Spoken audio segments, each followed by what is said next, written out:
시간 함께 하실 하나님의 말씀 여호수아 14장 1절에서 5절까지 말씀입니다. 여호수아 14장 1절에서 5절.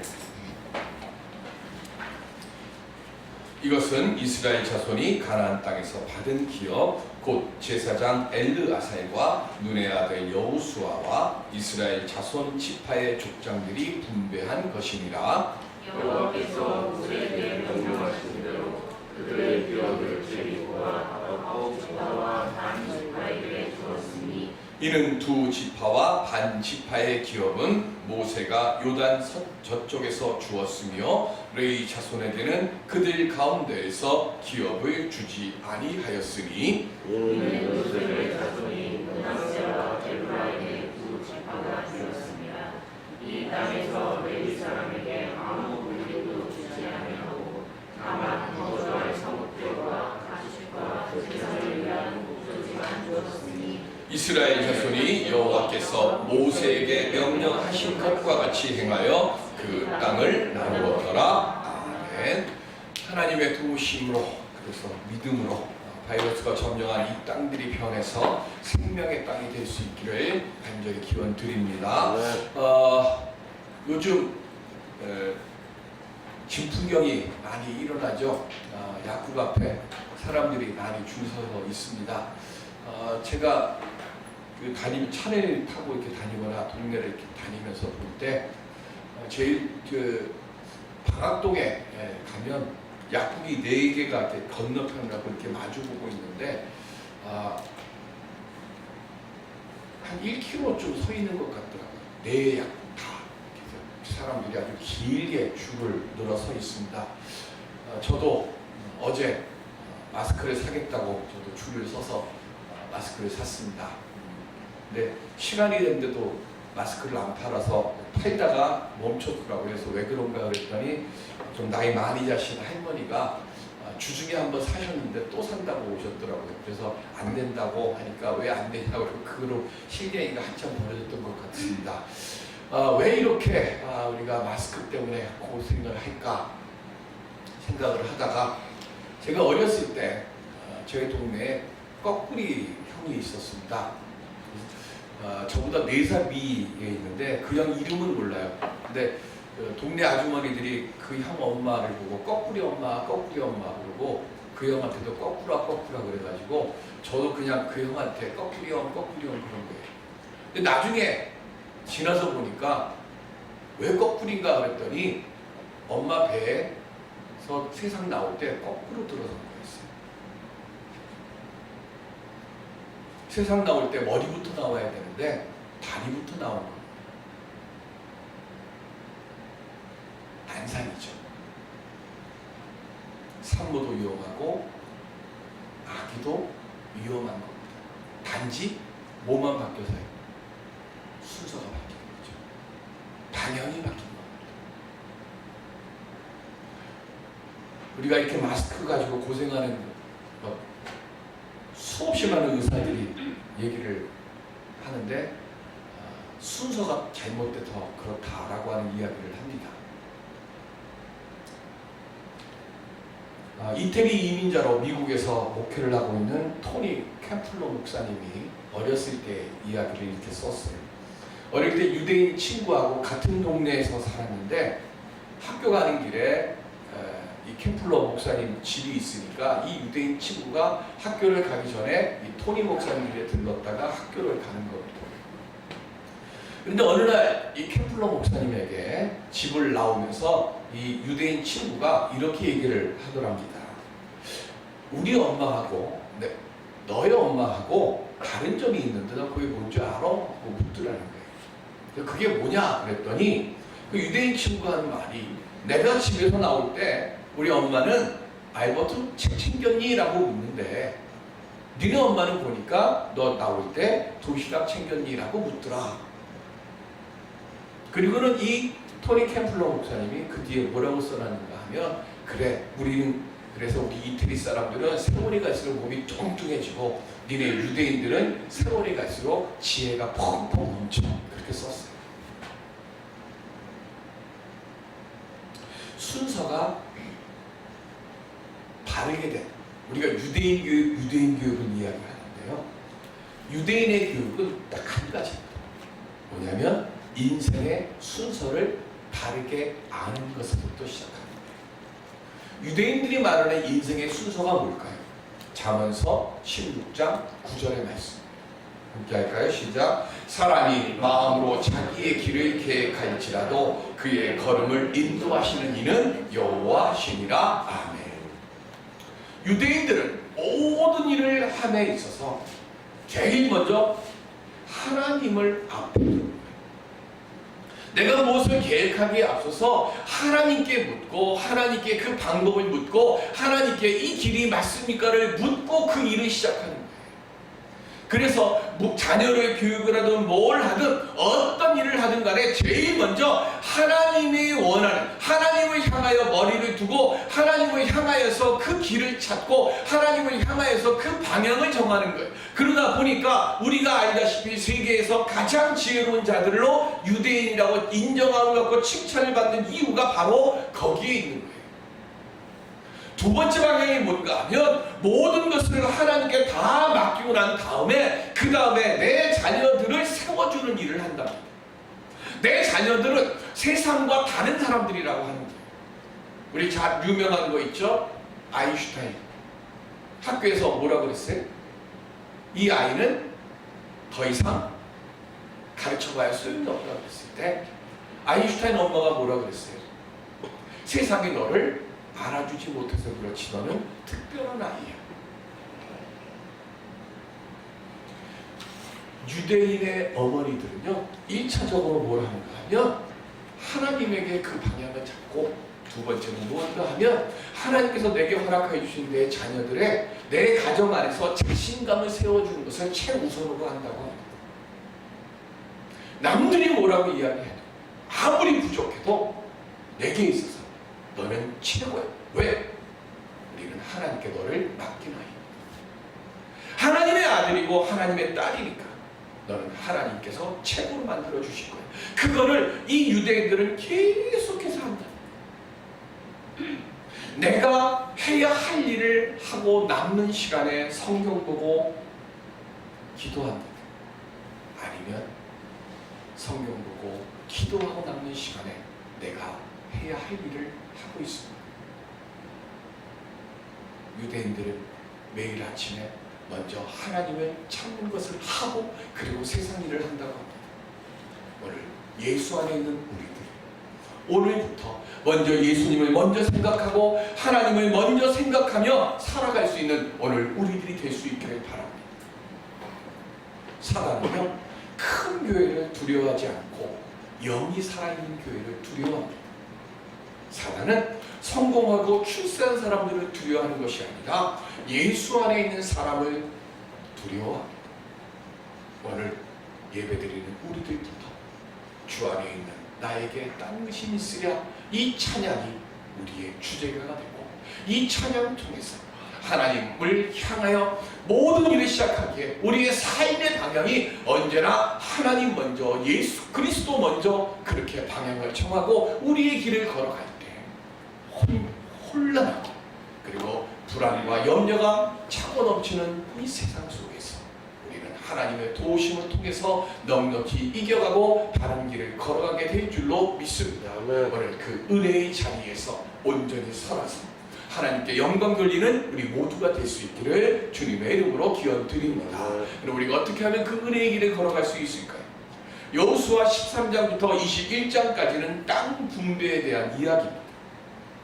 왜 이렇게 길게 이 이야기를 다루고 있을까요? 출애굽을 하고 홍해를 건너고 광야에서 40년을 이스라엘 백성들이 지낸 이유가 뭡니까? 가나안 땅에서 살기 위해서. 즉 이 가나안 땅에서 살기 위해서 가나안 족속과 생사를 건 전쟁을 치른 거예요. 그런데 성경은 여호수아서는 이 가나안 땅을 차지하는 전쟁은 6장부터 12장까지밖에 없어요. 1장부터 5장까지는 전쟁을 치르기 위한 준비 자세를 기록을 해놓은 것이고 6장부터 12장까지는 전쟁을 하고 그리고 13장부터 21장까지 9장에 관해서 훨씬 전쟁을 치르는 이야기보다 훨씬 더 많은 땅 분배의 이야기를 기록하고 있습니다. 왜 그럴까요? 우리는 성공을 위해서 달려가는 것을 중시 여겨요. 그런데 성경은 성공보다 중요한 것이 뭔가 하면 하나님이 주신 은혜를 어떻게 지키고 어떻게 나누고 그것을 통해서 어떻게 하나님께 영광되는 삶을 사느냐가 더 중요하다고 여기기 때문에 여호수아에서는요 땅을 차지하는 이야기보다는 그 땅을 어떻게 나누고 그 땅을 어떻게 다스리고 그 땅을 통해서 어떻게 하나님께서 기뻐하시는 삶을 살아갈 수 있을까를 더 중히 여기기 때문에 그런 거예요. 어떻게 그 땅을 그럼 나눌까요? 오늘 보면 1절에 보면 제사장 엘르아살과 여호수아 그리고 12지파의 족장들이 함께 땅을 분배했다고 했습니다. 전쟁을 이루고 요단을 건너고 여리고성을 함락하고 그리고 이 가나안 땅을 정복하는데 지도자로서 앞장섰던 여호수아예요. 그러니까 여호수아 혼자서 땅을 나누어도 할 말이 없는 거예요. 그런데 왜 여호수아 혼자 하지 않고 왜 제사장과 족장들과 함께 땅을 나누었을까요? 주의 일은 혼자 하는 게 아니기 때문에 그렇습니다. 예수님도 12 사도들을 부르셨습니다. 능력도 없습니다. 믿음도 없습니다. 그렇다고 의리라도 있으면 좋은데 의리도 없습니다. 예수님이 체포되실 때에 예수님 버려두고 다 도망갔습니다. 심지어 부활의 소식을 듣고도 예수님의 부활을 믿지 않았습니다. 그런데 이렇게 겁 많고 보잘것없는 사람들이 예수 그리스도께서 승천하신 뒤에 오순절의 성령 강림 역사를 통해 변화됩니다. 그리고 담대히 복음의 증인들로서 살아갑니다. 수없이 많이 들은 얘기죠. 사람의 본성은 안 변한다. 우리의 능력으로는 사람의 본성이 변하지 않지만 그러나 성령이 역사하시면 변하여 새 사람이 되는 줄로 믿습니다. 주님이 혼자 하시지 않으신 이유가 뭘까요? 그들이 성령 강림의 역사를 통해서 변하여지고 그것을 가지고 뭐 했어요? 복음의 담대한 증언자들이 됩니다. 오늘 우리는 그것을 믿기 때문에 이 시간 이 자리에 나와서 예배를 드리는 것 아닙니다. 우리는 다 불완전한 사람들입니다. 그런데 주의 뜻 안에 있을 때 불완전함을 이기고 올바른 결정을 할 수 있는 사람들로 우리들은 변하여질 줄로 믿습니다. 아무리 욕심과 비교의식 때문에 주님의 선물을 선물로 여기지 못한다 할지라도 내가 주님께 그 길을 묻고 주님과 함께 그 일을 행할 때 주님은 우리를 변화시켜서 주님의 크고 놀라운 일들을 만들어가는 복음 확장의 도구로 만삭되어 나지 못했다고 고백하는 사도 바울을 통해 놀라운 역사를 만드신 것처럼 오늘 우리들도 그렇게 변하게 하여서 하나님께서 우리를 사용해 주실 줄로 믿습니다. 아멘. 그래서 여호수아가 혼자 하지 않는 거예요. 부족하지만 그래도 제사장을 부족하지만 그래도 12지파의 지도자들을 불러다가 함께 땅을 나누고 그리고 그 속에는 감춰져 있는 뜻이 또 하나 있는데 그게 뭡니까? 공정성입니다. 왜? 땅을 12지파들에게 나눈다 할지라도 땅이 다 똑같은 땅이 아니에요. 다 똑같은 땅이 아니다 보니까 어떤 땅은 좀 더 기름지고 어떤 땅은 좀 더 척박하고 그런 땅을 여호수아가 혼자서 분배를 하면 분명히 공정성에 문제가 생기는 거예요. 그래서 여호수아가 제사장과 족장들을 함께 부른 겁니다. 이게 왜 중요할까요? 전도서 5장 19절 시작. 또한 어떤 사람에게든지 하나님이 재물과 부요를 그에게 주사 능히 누리게 하시며 제 몫을 받아 수고함으로 즐거워하게 하신 것은 하나님의 선물이라. 아멘. 하나님 하나님은 하나님의 자녀들 모두에게 공평하게 주시는 분이라 그랬어요. 우리 송명희 시인이 얘기했던 공평하신 하나님이 나 남이 없는 것 갖게 하셨네 하는 거죠. 모든 사람들에게 하나님께서는 하나님의 땅을 주시는 거예요. 어떻게 주셨어요? 오늘 2절에 보면 제비를 뽑아 주었다 그랬습니다. 성경 제비뽑기는 뭘까요? 우리 뭐 줄 이렇게 넣어가지고 뽑는 그런 제비뽑기가 아니고 성경에서 얘기하는 제비뽑기는 우림과 둠밈입니다. 우림은 흰 돌이고요. 둠밈은 검은 돌입니다. 우림은 빛을 뜻이 있고요. 둠밈은 완전한이라는 뜻이 있어요. 근데 그것을 에봇 속에다 넣습니다. 그리고 그거를 누가 가지고 있어요? 제사장이 가지고 있습니다. 그리고 나서 무슨 일인가를 행할 때에 그 손을 넣어가지고 돌을 꺼내는 거예요. 우림과 둠밈. 그래서 흰돌, 우림이 나오면 이거는 하나님의 온전한, 아까 우림이 무슨 뜻이라고 그랬어요? 빛. 그래서 하나님의 온전한 빛이 임하셨다. 그래서 이것은 예스예요. 그런데 시커먼 둠밈이 나오면 뭐가 없어요? 빛이 없어요. 그래서 뭐예요? 이것은 빛이 없기에 하나님께서 허락하시지 않는 온전한 뜻이다 그랬어요. 그러니까 예스든 노든 다 뭐예요? 하나님의 온전하신 뜻이라는 거예요.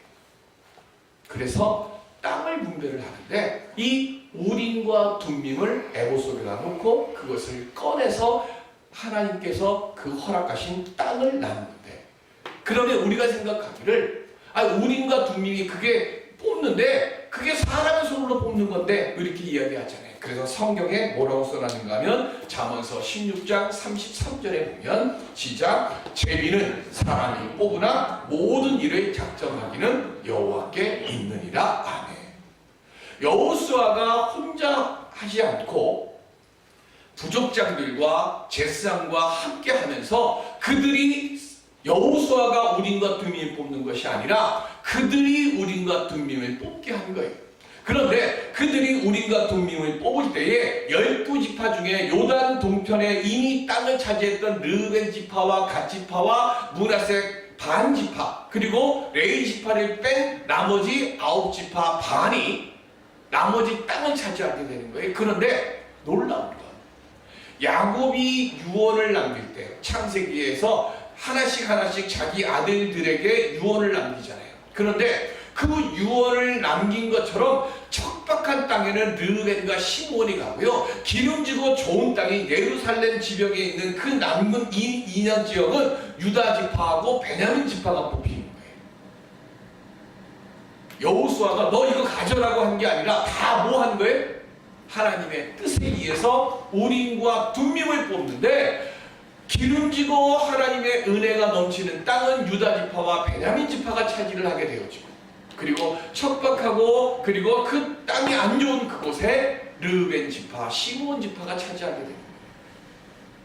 자손들이 많고 적음, 가축이 많고 적음, 이거 다 관계없이 그래서 뭐 한 거예요? 모두 다 하나님의 뜻에 순종하고 우림과 둠밈으로, 즉 제비 뽑기로 공평하게 땅을 차지했다라고 하는 것을 정하는 거예요. 그래서 모든 걸음을 하나님께서 정해 주신 줄로 믿고, 또한 하나님의 결정은 언제나 옳고 은혜로운 줄로 믿고 믿음으로 고백하는 그것이 이 제비 뽑기 속에 있는 것이고, 오늘 하루를 살아가고 오늘 주어져 있는 시간들을 살아가는 우리들도 내 욕심과 내 비교 때문에 하나님의 선물을 선물로 여기지 못하지 말고, 힘들고 어렵더라도 내게 주어져 있는 이 모든 상황들 속에서 하나님께서 내게 예비하여 주신 은혜의 길로 나를 인도해 주시고 있습니다라고 믿고 고백하면서 하나님의 뜻에 내 손을, 내 걸음을 맡기고 의지하면서 살아갈 수 있는 오늘 우리들이 되어야 할 줄로 믿습니다. 왜 그럴까요?